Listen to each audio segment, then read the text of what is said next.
ദുനിയാവിനെ സംബന്ധിച്ചിടത്തോളം ത്യാഗങ്ങളും കഷ്ടപ്പാടുകളും അതിന്റെ കൂടപ്പറപ്പാണെന്ന് പറയുമ്പോൾ ഒരിക്കലും മുറിച്ചു മാറ്റാൻ കഴിയാത്ത ഒരു ബന്ധമാണ് കൂടപ്പറപ്പ് എന്ന് പറയുന്നത്. അതുപോലെയാണ് ദുനിയാവിന്റെ പ്രയാസങ്ങളും നൊമ്പരങ്ങളും കഷ്ടപ്പാടുകളും. ഒരു ഉദാഹരണം പറഞ്ഞാൽ, പഞ്ചസാരയിൽ നിന്ന് ഒരിക്കലും അതിന്റെ മധുരം വേർതിരിച്ചു മാറ്റാൻ കഴിയില്ല. ഉപ്പിൽ നിന്നും ഒരിക്കലും അതിന്റെ ഉപ്പ് രസം വേർതിരിച്ച് മാറ്റാൻ കഴിയില്ല. അതുപോലെയാണ് ദുനിയാവിൽ ജീവിക്കുന്ന കാലത്തോളം പ്രയാസങ്ങളും ദുഃഖങ്ങളൊക്കെ നമ്മൾ അനുഭവിക്കേണ്ടി വരും. അത് ദുനിയാവിന്റെ ഒരു പ്രത്യേകതയാണ്.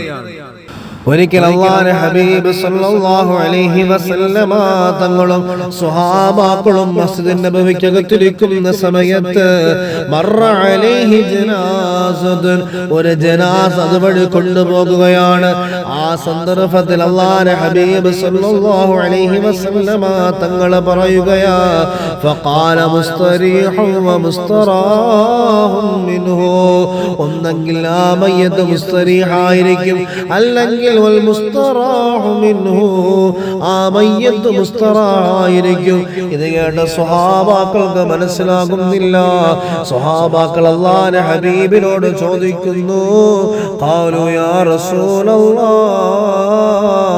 അല്ലാഹുവിന്റെ ഹബീബേ, മൽ മുസ്തരീഹു വൽ മുസ്തറാഹു മിൻഹു, എന്താണ് നബിയെ മുസ്തരീഹ് എന്ന് പറഞ്ഞാൽ, എന്താണ് നബിയെ മുസ്തറാഹ് എന്ന് പറഞ്ഞാൽ?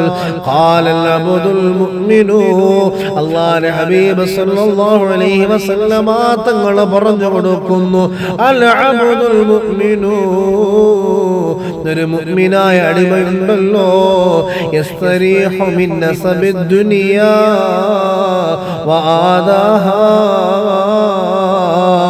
ആ സത്യവിശ്വാസിയായ മുഅ്മിനായ മനുഷ്യന്റെ മരണം കൊണ്ട് മിന്നസബിദ് ദുനിയാ വആദാഹാ, ദുനിയാവിന്റെ പ്രയാസത്തിൽ നിന്നും, ദുനിയാവിന്റെ വിഷമങ്ങളിൽ നിന്നും, ദുനിയാവിന്റെ ദുരിതങ്ങളിൽ നിന്നും, ദുനിയാവിന്റെ കഷ്ടപ്പാടിൽ നിന്നും ആ മനുഷ്യൻ രക്ഷപ്പെട്ടിരിക്കുകയാണ്.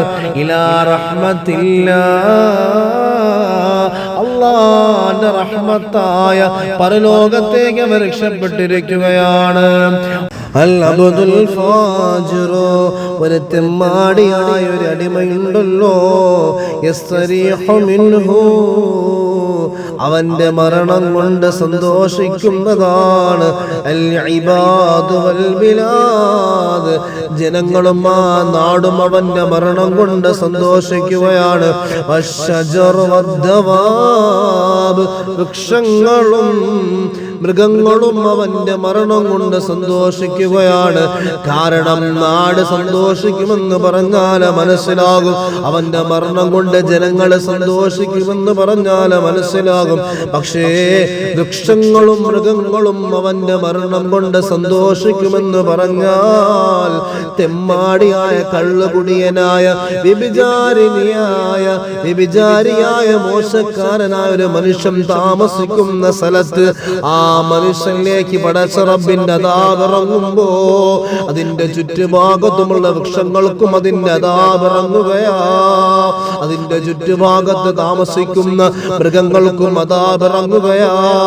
അതുകൊണ്ട് ആ മനുഷ്യന്റെ മരണം കാരണം ഈ വൃക്ഷങ്ങളും മൃഗങ്ങളും സന്തോഷിക്കുകയാണ്.